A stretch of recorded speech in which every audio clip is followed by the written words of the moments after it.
That's why you can't boast in anything in your salvation. You have been saved by what?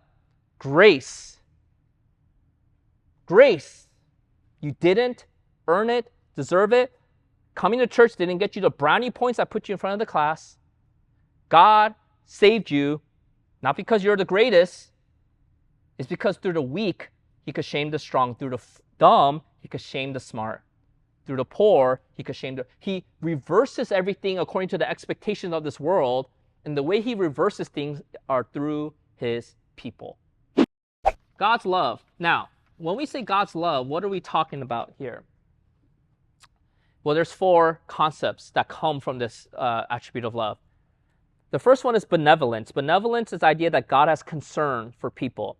John 3:16, for God so loved the world, he was concerned about people that he gave his one and only son, right? The Apostle John writes in 1 John 4:8, anyone who does not love does not know God because God is love. So since God is love, he is benevolent, meaning he cares for people, and that goes with the number 2 idea of grace. This is the concept of gracious. When somebody is gracious, it is a person who gives grace. Now, grace and mercy are different. They're 2 sides of the same coin because they're all under the concept of love. But grace is giving a gift. It's giving something you don't deserve, whereas mercy is withholding judgment you do deserve. Both informs us about God's love. Ephesians 2:8-9, for by grace you have been saved through faith. This is not your own doing. It is the gift of God, not a result of works, so that no one may boast. And then finally, God's persistence. What is persistence? We see this concept back at Romans chapter 3, verse 25-26, what I just quoted, about how God withheld his judgment in his divine forbearance. So persistence is the idea that God is patient and he withholds judgment for a period of time. So the fact that God didn't judge every single person in the Old Testament immediately for their sins is a picture of his love. A lot of times we think God's love is expressed primarily in the New Testament. No, it's expressed in the Old Testament. Because think about how many chances did God give to Israel? Was it one time they worshiped the golden calf and that was it? Then the Bible ended in Exodus? Was it Baal and that was it? Was it Molech when they did child sacrifice? When one of the kings of Israel sacrificed his own son and then? Right? Do you see how God kept staying faithful to Israel? Why? Not because Israel is so great. In fact, they're one of the worst nations according to the book of Amos. It was his persistence. What does it mean that he was persistent? He never gave up on Israel. He continually showed patience with Israel. He withheld judgment on Israel. And then instead, he gave judgment on Jesus in place of Israel and the nations of the world. In fact, let me read you Deuteronomy chapter 7, verses 7-8. This is God speaking to Israel. It was not because you were more in number than any other people that the Lord set his love on you and chose you. So he's saying, you want to know why God chose Israel? And he's telling Israel why. It's not because you're one of the big nations. Instead, what did he say? For you were the fewest of all peoples. But it is because the Lord loves you and is keeping the oath that he swore to your fathers. That goes with the idea of faithfulness, right? Going back to his integrity. So it is because of his love and integrity.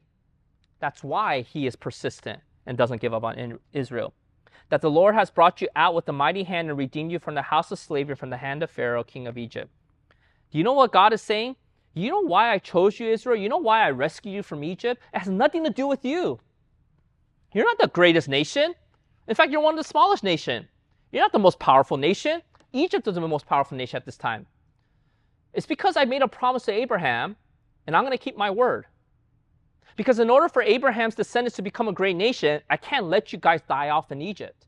In order for me to be faithful to the fact that Abraham and his descendants will have the promised land, I have to take you out of Egypt and bring you into Canaan, the promised land at some point. It's because of God's love and his faithfulness, which is his integrity, that's why God elected Israel.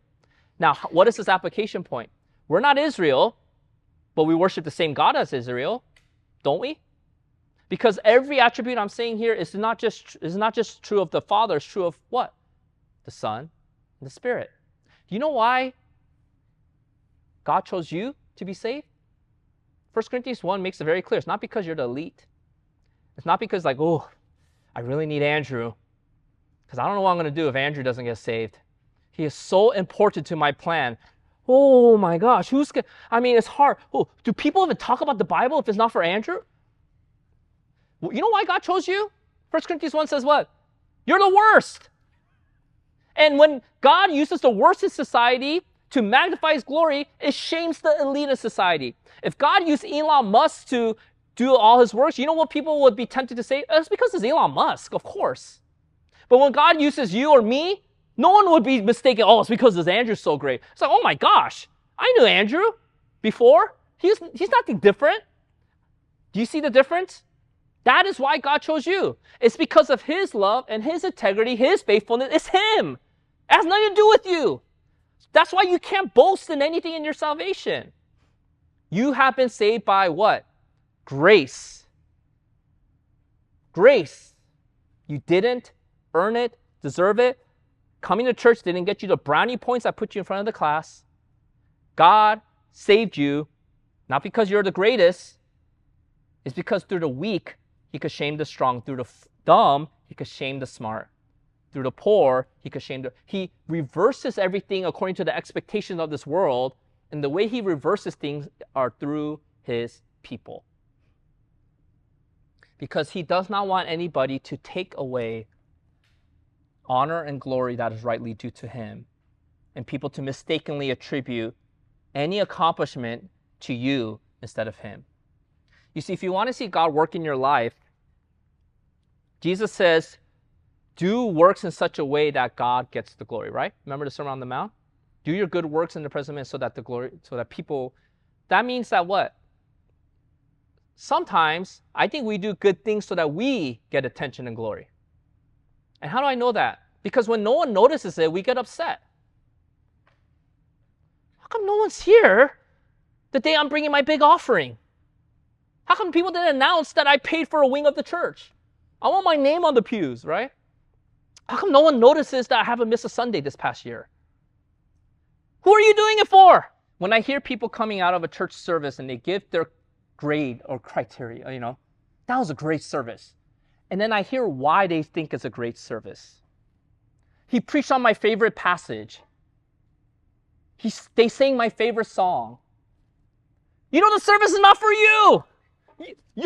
Is it a picture of Andrew? Oh, how great he is. Oh, Andrew, what's your favorite passage? Proverbs 3. Let me preach that. It's not you. You're in the audience. You're the one worshiping Jesus. It's him. The question is not whether you like the service or not. It's that Jesus liked the service.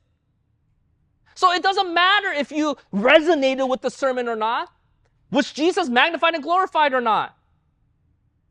Your feelings are irrelevant to God's glory.